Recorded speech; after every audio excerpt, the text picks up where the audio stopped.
Hey guys, welcome back to another video on the Savion the Bravion channel, and as you can see, we're doing a tier list video. So, second day of 2023, second season of Alice in Borderland coming to a close, and since I'm a huge fan of the show, I figured that, I'm not sure if it's the last season or not, but assuming it is, I figured that it would be cool for me to go through. We have a general main cast of characters here, and I'm just going to go through and rank them based on how I feel about them.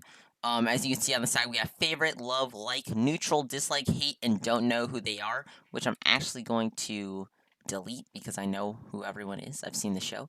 But, yeah, so this is actually like my second attempt at this video because my first one, my mic was muted the entire time, which was super fun. And the video was like 40 minutes long. So, yeah, let's not do that. So let's just get right into it. A Goonie. I'm going to throw a Goonie into the like category. Hear me out. In season 1, a Goonie is an easy dislike, okay? There's not really a lot to like about him besides a little bit of sympathy that you get, right? I'm gonna be talking heavy spoilers. If you guys haven't seen the show, then don't watch this video because I'm gonna be talking about the show. So go watch the show first and then watch this video. But yeah, season 1 of Goonie, you meet him in I think was that horse game hide and seek or tag? I think it was hide and seek. Um, you meet him in the hide and seek slash tag game. I don't remember which one it was. With the horses and the Uzis, and you're like, oh, okay, this dude is kind of mysterious. He's kind of cool. He's throwing hands with the horse. Okay, I like this guy. And this is before you even know about the beach, right? So you're like, okay, this guy's cool, I guess. But then he does like betray that one dude. So it's like, okay, so this dude is like a little suspicious, but okay. Then once you get to the beach and you find out about the militants, it's like, okay, this dude's evil. That's nice. Okay. Um, and then during the witch hunt game, he's just not listening to anybody. He's throwing hands with everyone he can find, throwing everyone into the fire of judgment, just causing mass genocide up in the beach. So that's when you're like, oh, okay, so this guy sucks. Like, I really hate this guy. Okay.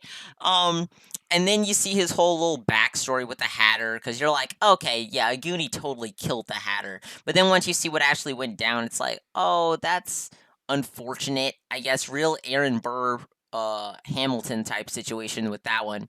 It's like, oh, he didn't even have any bullets in the gun, except I'm pretty sure Hamilton shot up. But either way, similar scenario. It's like, oh wow, okay, so yeah, I feel kind of bad for him.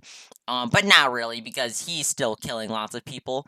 Um, but he does kind of clutch up at the end of season 1 when he pushes Naragi back into the fire. So, okay, he also didn't suffer any burns from that, which is interesting to me. But okay. Um, but then we get season 2 of Goonie, and season 2 of Goonie is like a Giga Chad. He's like insane. He's pretty much immortal. His whole goal in life now is to kill the King of Spades, which is great goal. Very good. He's like the only one that's skilled enough to do that since the King of Spades is a mercenary. Um, just really great character development for a Goonie, I feel. And then we don't actually have Bow and Arrow Girl down here. I don't remember her name, but we don't actually have her down here. But Bow and Arrow Girl and a Goonie, cool duo there. He actually does care for her. He looks out for her, makes sure she's okay. Um, he helps out Arisu, just helping out a whole bunch of people. He gets into a group with Anne, Kuina, Arisu, and Usagi. That was really cool. To take on the King of Spades. And overall, I think that Aguni kind of did, like, redeem himself a little bit, in my eyes, for me to bring him from a dislike to a like. He's also having, like, weird hallucinations about the Hatter that I don't really understand. So if you guys want to explain that to me in the comments, I would like that. What I got from it is just, like, he's seeing the Hatter because he still, like, is feeling some of that guilt. And the Hatter's like telling him, like, hey man, if you really want to kill yourself, then why don't you just do it? And he's like, well, I don't really want to kill myself. And he's like, oh, okay. Then at the very end, when he is about to kill himself, Hatter comes and he's like, don't do that. Don't do that. And Aguni's like, okay. Okay, I won't. So, I don't really get what that whole thing was about, but Aguni went up to a like for me. He's pretty cool. He's immortal. He gets shot, burnt. It doesn't matter. He won't die. Next up, Mira. Mira is a neutral for me. I know she's supposed to be the big baddie, big main villain of the entire series, but honestly, I don't really feel any particular way towards Mira. On one hand, I guess, yeah, she is big baddie, but on the other hand, we don't really see her too often, right? We only see her at the end of seasons. So, like in season one, we see that she's like part of the beach, like a high-ranking council person on the beach. It's like, oh, okay, because we don't even know if the beach is good or not. So we're like, oh, okay, interesting. Okay, so Mira, she could be evil, maybe not. But then at the end, when you realize that she's like the queen of the game, it's like, oh, okay, no, so she is evil. She's very evil. And then obviously at the end of season two, we get the Queen of Hearts game and Mira. And that's when we are really like, okay, this lady's insane. This lady is crazy. She lies like 3 times about what's actually happening. The next thing you know, she's Arisu's doctor slash therapist telling him to take his pills so he can quit the croquet game. Um, got Usami to slit her wrist, which was devious. Yeah, like Mira, definitely a very, very bad person. But to me, I don't know. I'm not gonna lie. I really don't know. I don't. I know she's evil. I know she's bad. I know all that stuff. But I really don't feel any particular way about Mira. Um. Yeah, that's just where I stand. I don't really feel any way about her. Karube. Karube is going. Now hold on. Let me think about this. Now with Karube, he really doesn't have a whole lot of screen time because he dies pretty early on in the show. But honestly, I think the time that we spent with Karube, I think I'm gonna have to put Karube in love. Karube is a really cool character. I really liked his little short few episodes we had with him in season one. He gets introduced as like this big macho man, knocking out people with one punch, muscle man of the group. Um, he has the whole saga with the wife of the owner of the bar he works at, which is pretty cool. He probably, I think, out of everyone, out of Chota, Erisu, and Kuribe, I feel like Kuribe definitely is the one who most has a grip on his life because he kind of has an idea of what he wants to do when he gets older. I think it's something about like owning a ranch or something in Australia, I think. Um, so like he knows what he wants to do. And he's also just a really good team player, I feel, until it comes down to the Seven of Hearts game where he's kind of just like angry, going for Sayori, going for Arisu, just going for anyone so he survives. But then at the end, he does kind of just like give up. He pretty much just gives up. He's just like, okay, Arisu, I knew you'd be the one to survive. And then boom, right? So I feel like the short time we spent with Karube, I really did get to like him, and I was really very devastated when he died. I was like, wow, okay, so he's just dead, okay. So yeah, Karube, cool guy. I really like him. Naragi. You know what? Let's just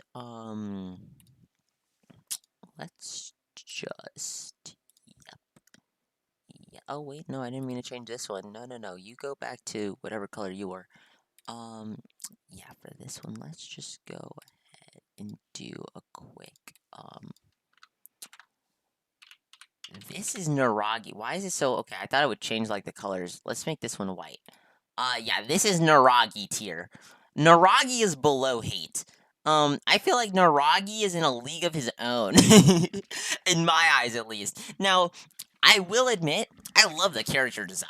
I think Naragi looks really, really cool, and I like the way he kind of just handles his AR like it's like a toy. He's just like doo doo doo, like just like whipping it around like it's like, oh, okay, this guy doesn't care, right?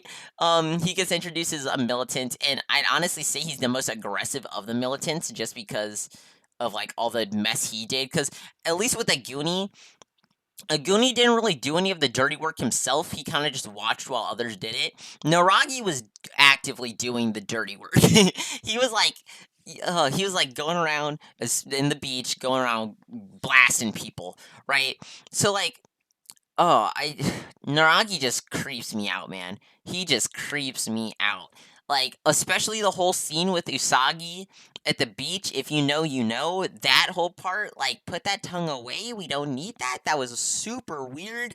Um, and then, okay, riddle me this. How is it that Chota becomes, like, utterly useless after a burnt leg? That's it. Just a burnt leg, scorched leg. But Naragi gets lit on fire completely, falls like 3 stories from a building, and then comes back blasting. And then a Goonie pushes him back into a fire for a second round, and then in season 2, we just see this burn victim completely fine.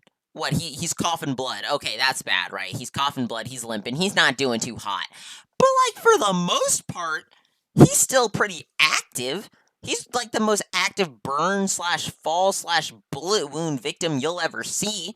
Because then at the end of season 2, he gets shot by Arisu. So it's like, whoa, okay. Yeah, and he doesn't die. Like a Goonie, not a Goonie, Naragi, both of them actually survive the entire show. So it's like, oh, okay. So Naragi in a tier of hatred on his own, and I was so naive. I really thought we were getting a Naragi character like redemption arc in season 2 with the whole King of Clubs game. I'm like, oh cool, maybe he'll actually be useful now. He tried to do it to Usagi again. That was something else. So Naragi's in a tier of his own. Sayori. I hate Sayori. She's so like ugh, like yeah. Like her backstory, you find out what she did with her boss to get I think it was to get a job or something, or to keep a job. I don't really remember the circumstances surrounding it. Either way, really yucky activity happening there. And then she does some really yucky activity with Chota, which was kind of unnecessary. Like, okay, like, why was this included? Why do you need to show this? Like, no, thank you, I'm good. Like, yeah, and during this time, I think the horse gun game was happening too. So I was like, I do not care about this. I care about the horse gun game. Don't show me Chota and Sayori. I'm fine.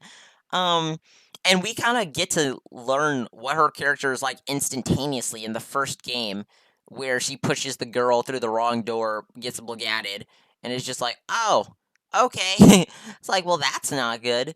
So yeah, Sayori, I don't think she really has any redeeming qualities. Even in the Seven of Hearts game, she immediately took off, didn't really talk to anybody. Um, and yeah, she just never really redeemed herself for me.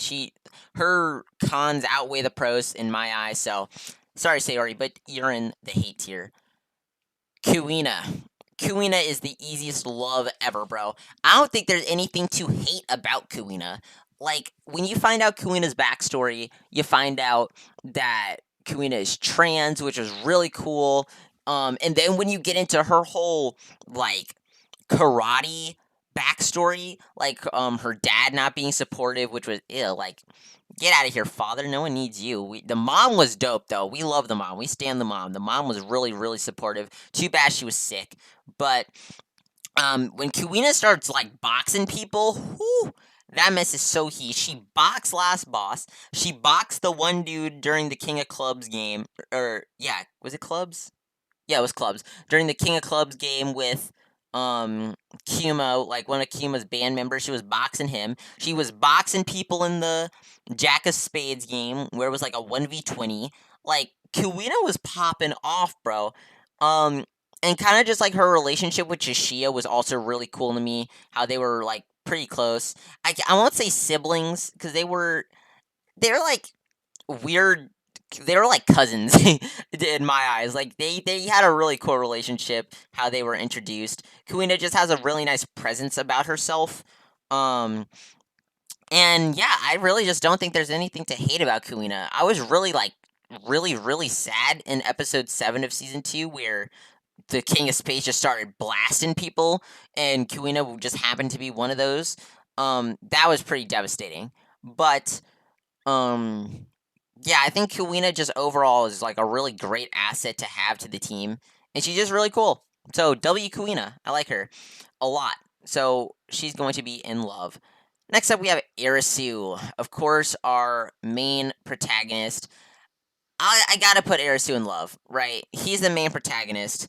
Um, so here's my thing with Arisu is that in the first episode, we kind of get introduced to him as like this big brain genius guy, right? Like we see the books of him we can see the books of like the cars and like geometry and stuff like that. So we're like, okay, so this guy obviously knows a few things.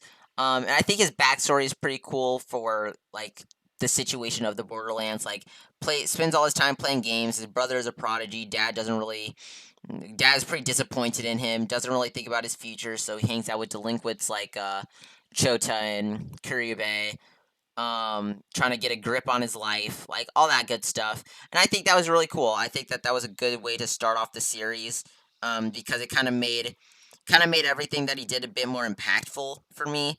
Just like, okay, wow, look at, if only his dad could see him now, really getting a grip on his life now. So yeah.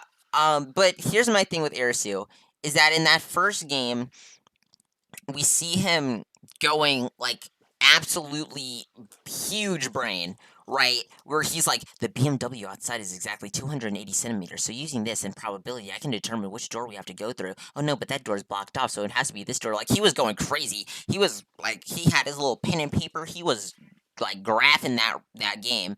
But with that being said, aside from that, and aside from like that one light bulb game where Ann was testing him and he was like, "Oh, touch the light bulb. Is it hot? Yeah, okay, cool. It's this switch." Yeah. Aside from like those, he doesn't really have a whole lot of big brain scenes in the show. Like, I was expecting him to have like a whole bunch more scenes where he has to be smart and like where he has to really think about things, which he does. I guess he does. But, like, he doesn't really do that ever again. Like, he doesn't really use that huge head of his for the rest of the show. I feel like his intelligence spotlight gets, like, completely taken over by Chishia. I feel like Chishia completely takes over, like, the whole I'm a genius archetype that we got here. Or, not archetype, but just, like, character. Like, genius character. We got Chishia. And even Kuzuryu, honestly. I feel like he just gets overshadowed in that aspect, and he kind of just becomes like a basic antagonist or protagonist. But I feel like his determination towards the games, we gotta beat the games, we gotta win, we gotta get out of here. Like, I feel like that was pretty much what the show needed, because he is the protagonist. So I feel like he's a really, really good protagonist for the show. I feel like he did everything he needed to. He helped the story progress very well. He was great interacting with all the other characters. I think he played his role very well. Good job, Arisu. We love you. Next, Usagi. Also going to be put in love. Definitely my favorite female character in the show. Usagi is just really cool. With Usagi, I feel... Oh, wait. Yeah. With Usagi, she's definitely the most athletic and probably useful female character in the show as well. Like, she gets introduced during that gun game with the horses as well. And we see her climbing expertise, which she was just slinging herself off the building and stuff. That was really cool. We see her also demonstrating this ability in season 2 during the Queen of Clubs game, where she's just throwing herself off places, grabbing onto things, swinging around, just really demonstrating that expertise, which is really cool. Yeah, I think that Usagi is just like the best female character in the show, and like the whole thing with her dad as well, like her dad killing himself on the mountain. I don't know if they ever really gave us closure on that. I'm pretty sure they kind of just dumbed it down to, yes, he did kill himself on the mountain. Very sad. Um, I'm not sure. Someone can tell me down in the comments below if I'm right about that. But Usagi does go through her whole like little depressed phase in season 2, where she's just like, I don't know if I want to leave the Borderlands. I don't know, like the world out there is so cruel. And Arisu's like, yeah, but like, you know, you want to leave. So, yeah, I think Usagi is a really great character, great female lead for the show. W character, we love Usagi. Next, Chota. Okay. I'm gonna have to put Chota. Gonna have to put... Ooh, where do I put Chota? I think that I'm genuinely going to have to put Chota in the neutral category. Because I don't necessarily hate Chota. I just don't really like him either, right? Because his whole thing is women, right? Like, we need to get girls. But it's like, there are more important things to be worrying about, right? Now, I think his whole backstory with his, like, him being Catholic and his mom doing something unholy, with the with the priest and stuff, and him like seeing that, I feel like that's really sad. I did sympathize for him. I did feel bad for him about all that. That was deep. And then like that made the whole thing with Sayori even weirder. Was just like, oh, whoa, okay, let's back it up here. Um, Especially since he was hurt too, so that was just really really weird. Um, but yeah, I think I don't know. I don't really feel any way about Chota. If anything, I kind of find Chota annoying. Like, I don't know, he didn't really bring a whole lot of use to the team, especially after he became a liability with his burnt leg. So they had to like carry him through the games. Well, I'm not sure what I'm saying, carry him through the games. He literally only got to play one game and he died along with Kuribase and Sayori. So, I think that part was cool where he was kind of like, where he jumped Sayori and he was like, shh, don't scream, don't let Arisu know where we are because he's going to try and give the power to us. No, no, no. Just let him survive. Let him survive. Like, that part was okay. I didn't mind that. That part was pretty cool. And it was just like, shut up, Sayori. Please stop talking. So, gotta love that. But yeah, I don't really feel like I like Chota. I don't really hate Chota. Overall, he's just kind of a meh to me. So, neutral. And I love Anne. Anne is really cool. I really, really like Anne. Um, the thing with Anne, though, is that I feel like she also wasn't very useful in the show, which was pretty like unfortunate because like she gets introduced as another intelligent female character. Um, she's a forensic expert, like she worked with dead bodies for a long time. But I feel like the times when she could have been useful, she just kind of wasn't. Like in the light bulb game, that was a test for Arisu. She knew how to beat it, which was cool. But she was trying to see if Arisu could. That was fine.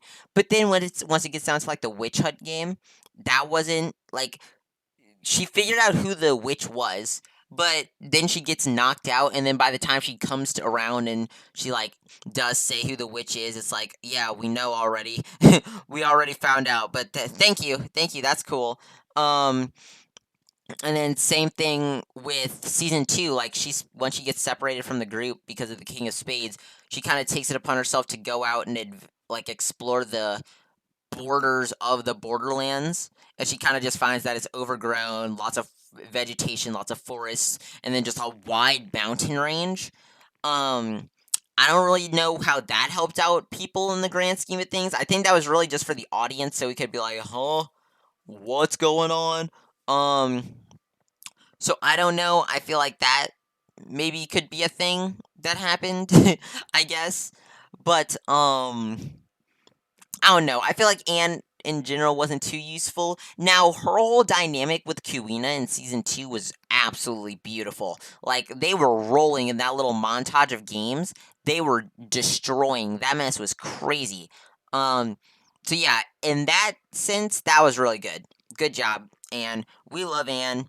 Um, and yeah, even though she's not too useful, and that is an excuse I use for Chota. I just like Anne way better than Chota, and better than a Goonie, and I like her on the same realm of these people, so it makes sense. W Anne. Next, last boss.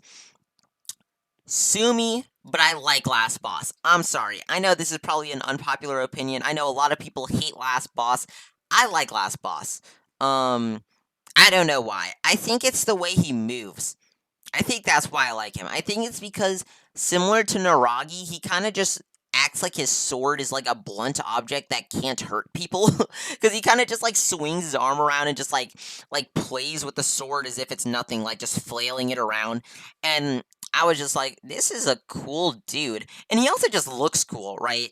Like he went up to the tattoo guy and he was like, hey, just give me tattoos everywhere. I've kind of given up on this whole life thing. I kind of just want to stay in this Borderlands forever. Give me something good. Give me something good. So yeah, I feel like that was really cool. And his backstory is His backstory's interesting, to say the least, I guess. His backstory's definitely interesting, because he went from, today is January 2nd. The glaciers in Antarctica look very nice. I wish I was a glacier. He went from like that to like just fighting with his sword. Um and also like I love the way he fights too. Like he gets really low to the ground with his sword and then he just starts swinging it around as if it were like a flail. Like I don't know. I really like Last Boss. He burnt down the beach, which was a moment that was cool. And he also died via the same fire. So kind of stupid, but I liked that. I liked his little moment that he had. His fight with Kuina also was just magnifique. I love that moment. That was really cool. So yeah, I like Last Boss. He's a cool dude, cool militant. Um, if I had to say, I wouldn't even say Last Boss is my favorite militant. I'd say Naragi is my favorite militant. But I just hate Naragi, so what I just said probably doesn't make any sense. But, you know, I don't think he's the best one. I think Naragi is the best militant because I feel like when I think of the militants, I think of a group of people that have no genuine regard for human life and just want whatever they want, however they can get it, and that's Naragi. And like revisiting Naragi, he did have a sad backstory. He was bullied, got baseballs hit at his face. Um, very sad, but he's a monster. So we're keeping you in Naragi tier. Next up is what is your name? Mizuki? Mizuki? I think her name is Mizuki. Gonna go in neutral. We don't really know a whole lot about her, and she died kind of abruptly. It was cool that she made those little documented tapes with Momoka. That was cool to watch. You find out she's a game master, helped set up some of the games. That was cool. And then during the witch hunt game, she was pretty useful. She was going around like helping out Arisu, helping out Usagi, trying to find out like what's going on. Got to find the witch. That was pretty cool. And then she kind of uses herself as like a distraction by saying, "Hey guys, I'm a game master." Boom, boom, gets exploded because she admitted that. So that was kind of cool. It was like, oh, okay, cool. So if a game master admits they're a game master, they're gonna get blagatted from the higher ups. Okay, cool. Um, so yeah, I don't know. I feel like she didn't really have a whole lot of stuff to go through. Um, like didn't really have a whole lot of development happening. So pretty neutral on her. Next, Kuzuryu. Easy favorite. Easy favorite. I really like Kuzuryu. If this was based off of season 1, he would have been in like neutral cuz like he doesn't do anything in season 1. You just find out he's like the second in command right under Hatter, which is cool. Um and other than that, you really don't see him anywhere. But then in season 2, that's when you really get a bunch of Kuzuryu stuff. I was like actually dumbfounded when I found out he was the King of Diamonds. I'm like, oh wow, I'm like, this guy, okay, that's interesting. Then you find out he's a lawyer, you find out he's trying to be a fair and just lawyer, but unfortunately he lives in an unfair and unjust society. So now he's trying to figure out what the value of life is, what the meaning of life is, why he's alive in the first place. And then he talks to Momoka. He's like, "Hey, Momoka, why did you offer to be the witch? You know you have to kill yourself." And she's like, "Because my ideals are that humans are good. Humans are not naturally evil, and I'm going to show that." Unfortunately, she did get tossed into the fire like last, and like hundreds of people died in the beach. But other than that, like she had some great ideals, and I just love the King of Diamonds game, which Kuzuryu set up himself. That was a really great game. I think it was called Balance Scale. I think in English it's called Beauty Contest. Don't know why, but yeah, Kuzuryu's game, King of Diamonds game, was probably one of my favorites in the series. I really, really enjoyed that game a lot.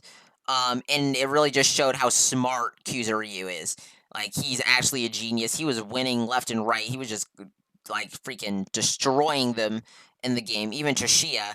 Um, of course, he did lose because he kind of sacrificed himself. He kind of killed himself in the game. He was just like, you know what? Now that I understand the answers to my questions, I can die happy. And it's like, okay, Kuzuryu, I'm glad you can die happy now. Um, But yeah, I don't know. He quickly became one of my favorites. I really liked his vibe. I just liked him. I just liked him. And you get the whole thing where he was in the game with that. I forgot. It was like a game where he had to run up a bunch of flights of stairs or something. And he was like, go on without me. I can't go any further. And then that really nice guy stopped and he's like, no, man. Yeah, I'm not leaving you here. I gotta save you. That's just how I roll. And he was like, oh, wow. So maybe people aren't really that bad. Um, so yeah, that kind of just led to him ending his own life. But really like Kuzuryu. Really cool guy. I don't know what I was saying. Chishia. Give me a moment.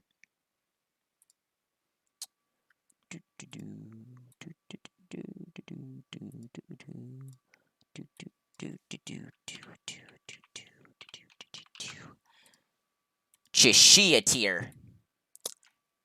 Best character in the show. My favorite character in the show.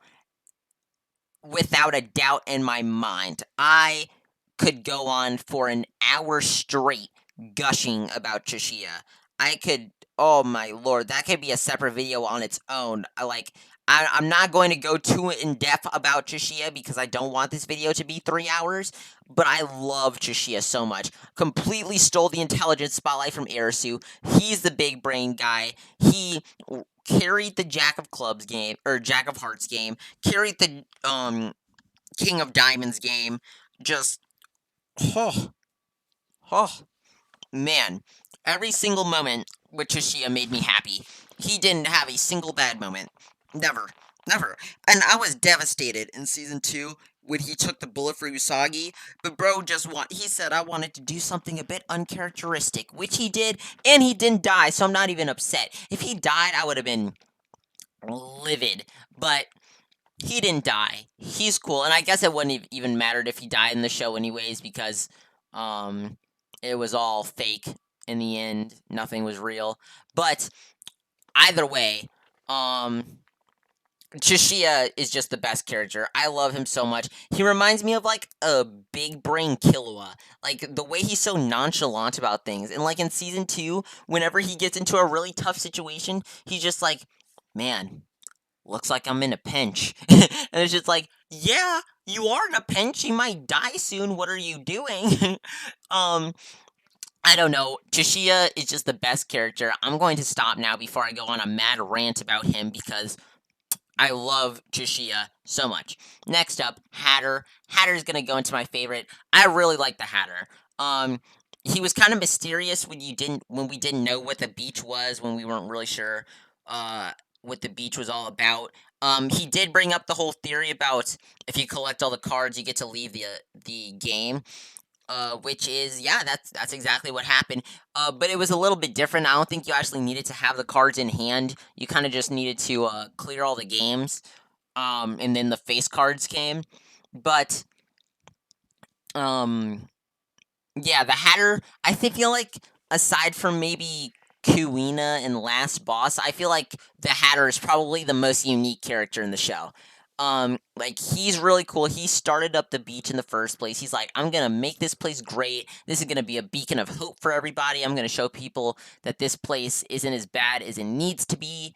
Or isn't as bad as you think. We can work together to get through this. Let's all wear swimsuits. This is gonna be a party house. We wear these swimsuits so you can't conceal weapons. Um, oh, let's get all the cars. He literally turned the games into a party. It was like, all right, guys, yeah, all right, now let's go out and beat those games. Woo! And then finally, when his visa was about to run out, he's like, all right, you know what? I'm gonna go and to beat the games. And he kind of showed his authority against a Goonie as well, which was pretty cool. He's like, who's the leader of Goonie? And Goonie's like, I guess you are, aren't you? And he's like, yeah, I am, so get out of here and give me back Arisu and Usagi. Like, yeah. So that was pretty cool. And then in season 2, he kind of just appears as a hallucination. Still don't really get what that whole thing was about, but good to see you back, Hatter. Good to see you back. So he's a favorite. Tata. Tata. I'll put Tata in like because I definitely like Tata more than I dislike him. But I feel like it's like a theme for Tata as well, is that he's useless and that he can't do anything right. And that's kind of just how I feel about him, right? He was pretty useless throughout the entire show, right? He got carried in like every game he participated in. I honestly am surprised he even survived as long as he did. Now, of course, during the King. Or during the King of Clubs game, he did make like a really big sacrifice. Um, by letting Arisu pretty much destroy his hand just for the sake of getting his bracelet off so he could win the game. So like with that in mind, I feel like that was a really interesting way of trying to redeem him, like the ultimate sacrifice, taking his own life in exchange for the rest of the team. That was pretty cool. I didn't actually think he would die. I thought he would be fine. I guess he was losing like an insane amount of blood from his hand. But, Naragi got shot, burned, and fell 3 stories. So you never know with this show. Honestly, lives in this show are just like irrelevant. Or like, they're not irrelevant. No, that's not what I mean. But lives in this show like are really like balanced. Like weirdly balanced, I guess, is what I'm trying to say. I don't know. They're just like it's like plot armor. I guess it's just plot armor. Because meanwhile, we have Naragi, who I guess was vital later on in the show, just taking bullets, taking burns, taking falls. But then we have characters like Chota, who had a burnt leg and was out for the count. So I don't know, but Tata. Yeah, me and my cousin, when we were watching it, we were clowning Tata so hard for being useless because he had like 20 minutes where he was just freaking out during the King of Clubs game, where he was just like, do I stay on the pole? No, maybe I should go out. No, I don't know. What's Arisu doing? Oh, Arisu's going out, but Arisu's smart. I'm not as smart as Arisu. And sometimes he wouldn't say anything, but you could tell that he was literally just thinking that. um, so yeah, I don't know. Tata, and he's a bit of a toss up, but I'll give him a like so I don't get absolutely clowned. But yeah, Tata, you're all right. So yeah, this is going to be my tier list. So we have Shia as the best character ever in this series, just W, absolutely goat of a man. Favorites: Kuzuryu, Hatter, Love, Arisu, Sagi, Kuina, and Kuribe. Like a Goonie, Last Boss, and Tata. Neutral, Mira, Chota, and Mizuki. No dislikes, but I guess like hate, dislike, same thing. I can just delete this one, I guess. Hate Sayori, and Naragi's just in a league of his own. So yeah, this is my tier list. This is my opinion. If you guys have different opinions, please feel free to let me know in the comments down below. If you guys want to explain the whole Hatter Aguni hallucination thing to me, please do in the comments down below. And yeah, so if you guys enjoyed this video, please make sure you hit the subscribe button. It helps me out a lot. Also, please make sure you hit the like button so I see you guys are liking the content that I'm putting out. Tomorrow is going to be another Danganronpa 2 video. I think that we're on Ibuki now, so that'll be pretty cool. Hopefully my game doesn't crash trying to play Magical Miracle Girl Monomi. And if you guys want to see more tier list videos, let me know, because I feel like this video was pretty fun. I feel like this video is still like 40 minutes long. I'm sorry. I tried my best to shorten it down. And yeah, so if you guys are excited for the videos coming up, please make sure you hit the bell so you get notified for that. My 100 subscriber edit is still in the works, so please be patient. It will be out soon. And yeah, other than that, have a nice day and stay awesome.